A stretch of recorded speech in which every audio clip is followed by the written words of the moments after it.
Salut à tous et bienvenue sur Merci Prof. Aujourd'hui, une vidéo un peu spéciale, un nouveau concept, conseil de pote. Une vidéo où j'ai envie ici de te partager mes conseils en tant que professeur de langue avec 10 ans d'expérience, mais surtout en tant qu'apprenant de langue. Je vais te parler comme je parlerais à mon pote, à mon ami, et pas comme à un étudiant. Mon conseil numéro 1, mon ami, c'est la patience et la constance. Moi, personnellement, j'adore faire du sport et j'adore apprendre des langues.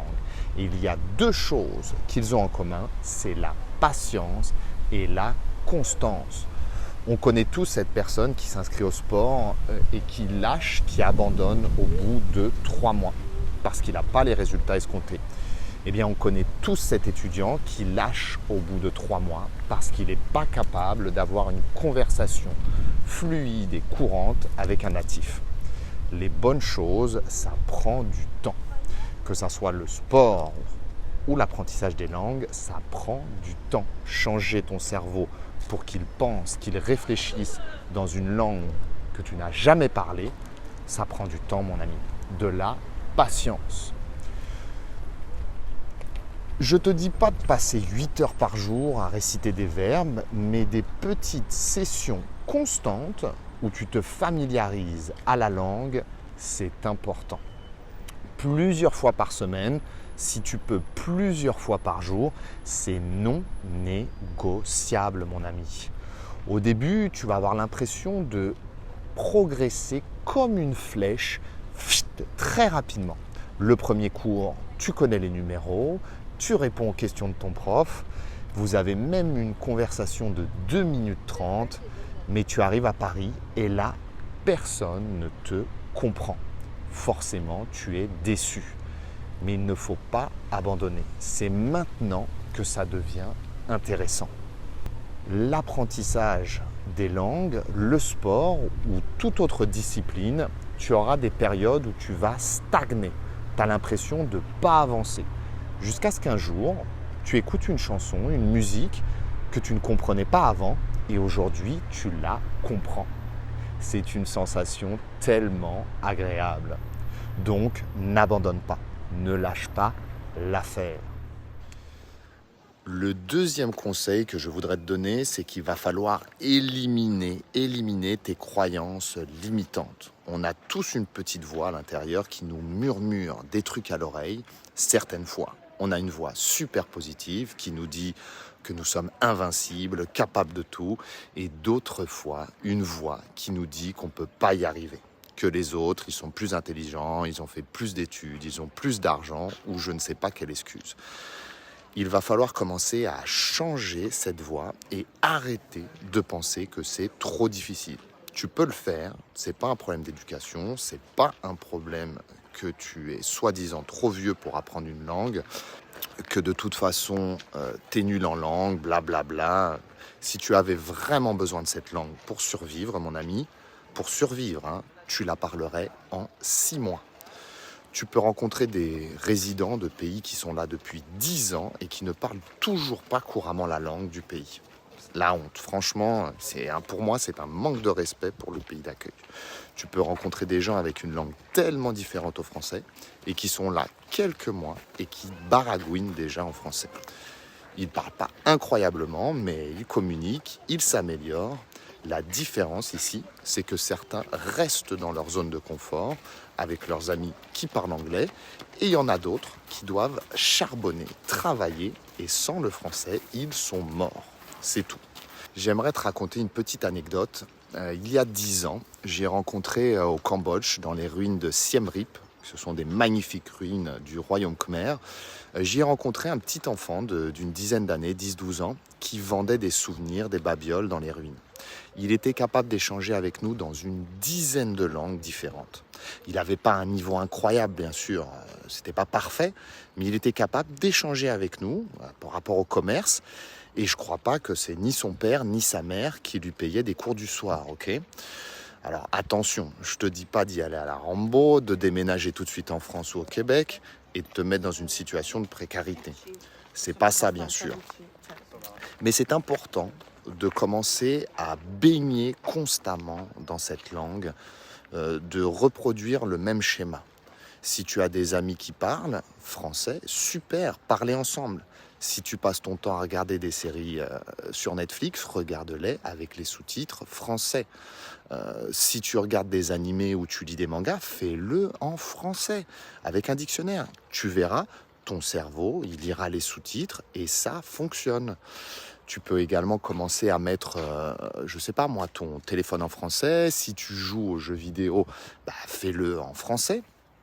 Si tu aimes les tutos make-up, beauté, des influenceuses françaises, regarde-le en français, écoute des podcasts en français. Il faut que tu trouves tes centres d'intérêt, mais dans la langue de ton objectif. Tu peux continuer à essayer sur Duolingo, c'est bien pour apprendre un peu de vocabulaire, mais tu parleras jamais couramment avec ça. Pour moi, c'est du bullshit. Bon, je pense que c'est pour se sentir bien et rien d'autre. Un petit coup de dopamine, oulala. Apprendre le mot pomme sur Duolingo, c'est pas ça qui va te faire parler la langue. Le conseil numéro 3 que j'aimerais te donner, c'est que tu dois comprendre que le français, ce n'est pas de l'anglais. L'anglais, c'est assez particulier comme langue. Tu n'as pas vraiment besoin d'ouvrir un livre de grammaire pour le parler. Avec tout le respect que j'ai pour l'anglais, bien sûr, c'est une langue que j'adore écouter. J'adore le slang en anglais, c'est vraiment génial. Mais c'est pas les langues latines. C'est pas les langues latines. Le verbe faire, par exemple, I do, you do, she does, c'est pas très compliqué, quoi.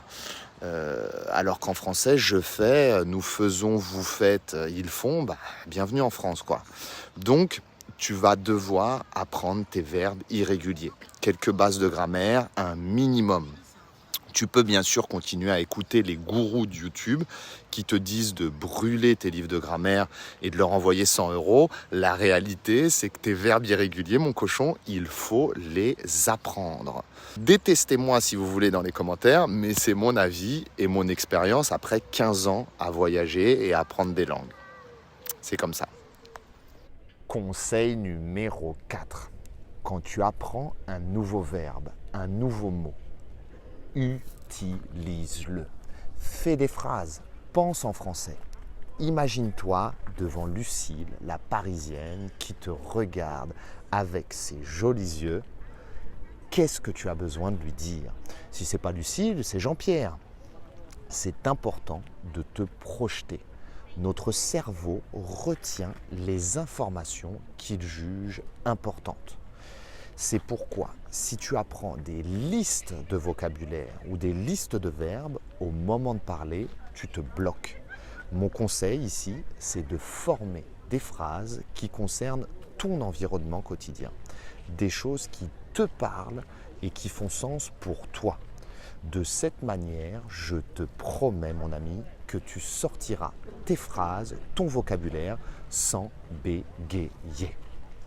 Et pour terminer, une petite anecdote. J'ai habité en Corée il y a plus de 10 ans. J'ai bien sûr oublié beaucoup mon coréen parce que je ne le pratique pas, mais je me souviens encore de la phrase d'accroche que je me répétais quand je rencontrais quelqu'un 10 ans après. Parce que je l'utilisais énormément, donc mon cerveau l'a retenu. 안녕하세요, 시에루민 마르틴이에요. 프랑스 사람이에요. 부산에서 1년 살았어요, etc. Tout est possible, les amis. Avec un peu de constance et un peu d'effort, c'est possible. Et tu sais quoi, mon ami? C'est incroyable. De parler à quelqu'un dans sa langue, c'est tellement gratifiant et la personne s'ouvre tellement à toi. Nelson Mandela disait, si vous parlez à un homme dans une langue qu'il comprend, vous parlez à sa tête. Si vous lui parlez dans sa langue, vous parlez à son cœur. Et je vous le jure, les amis, les visages s'illuminent quand vous parlez la langue de quelqu'un. C'est un kiff énorme. Voilà, c'est un format un peu spécial cette semaine qui risque de ne pas plaire à tout le monde, mais c'est ma chaîne.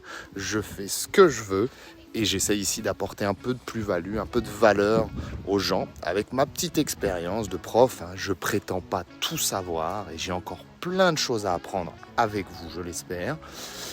Et je voulais vous dire pour terminer que Vous pouvez le faire, vous devez croire en vous, vous projeter, imaginez que vous êtes en train de parler la langue avec quelqu'un, ce que vous lui direz, ça fonctionne.